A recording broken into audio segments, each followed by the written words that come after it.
Break it down right now.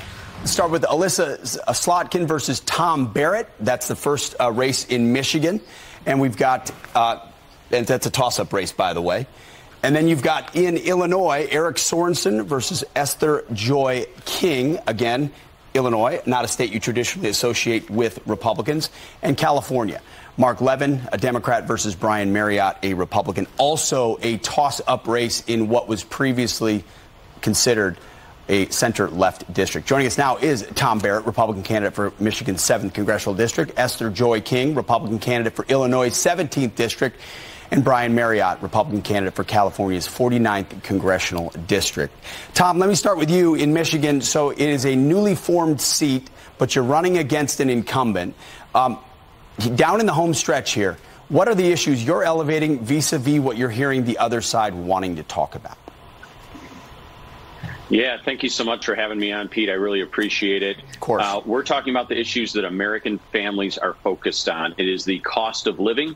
It's the cost of groceries, gas in your vehicle. And here in Michigan, we're about to enter a cold winter, and people are going to struggle to pay their home heating bills because of the train wreck of the Biden economy. And Alyssa Slotkin, my opponent, her 100% voting record with Joe Biden, those are the issues that families are focused on. And then they're also looking at crime and border security. So it's the cost of living, the cost of gas, the cost to heat your home, crime on the rise, and borders are really what people are focused on in this district. And they are going to send a message loud and clear on Election Day. People can go to my website, TomBarrettForCongress.com, learn a little bit more about me and see the platform that we're running on. Well, and you served our country, Tom. Thank you very much for that. So we go from Michigan to Illinois. Thank you. I know you're a veteran as well. Absolutely. We need more guys and gals who've worn the cloth, to include Esther Joy King, also served in the military. Esther, I believe, Eric, he's not a congressman, so it's an open seat in this sense.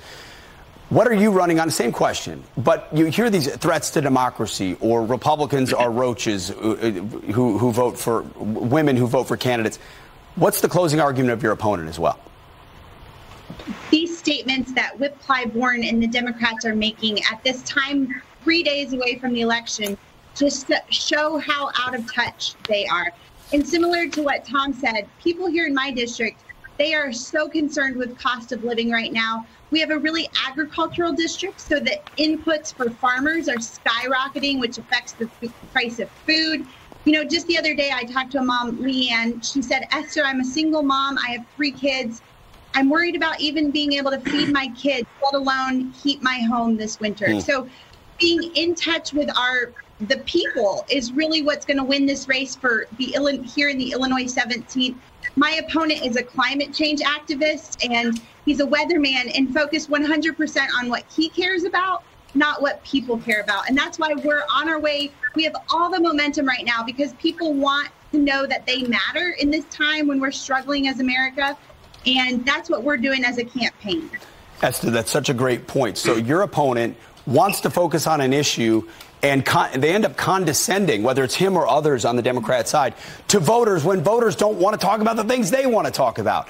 Brian, let me ask you, in California, it's fear-mongering, ultimately, that at the very end is a lot of what the media and Democrats attempt to do. Do you believe it'll work, and what are you talking about instead?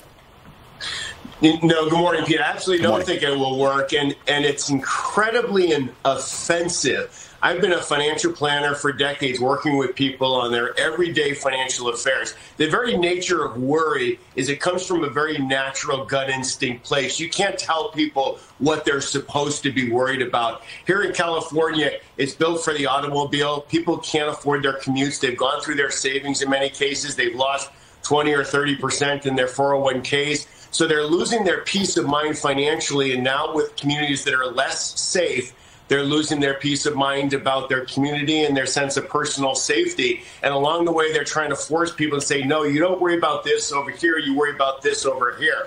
And it's just an absolute insult. And so are their lies. My opponent, Mike Levin, along with Nancy Pelosi's super PAC, are spending millions to tell despicable lies about me. It's really remarkable and offensive to watch this. And I don't think people are buying it. They're just too smart for today's Democrat Party, and they're going to vote right next week. Just too smart. And Brian, you're one of those pesky financial planners that teach people words that, like Joy Reid said, like inflation. No way. It's unbelievable. It is so elitist and so condescending, and all of you have hit on the point that Democrats have priority that are not meeting people where they're at, and I heard all of you talk about the cost of living and safe streets in your district, which every American deserves. Tom Barrett, Esther Joy King, Brian Maryott, thanks for sharing a portion of what you're up against on the campaign trail, and we wish you luck. God bless you all. Thank you. Thank you. You got it.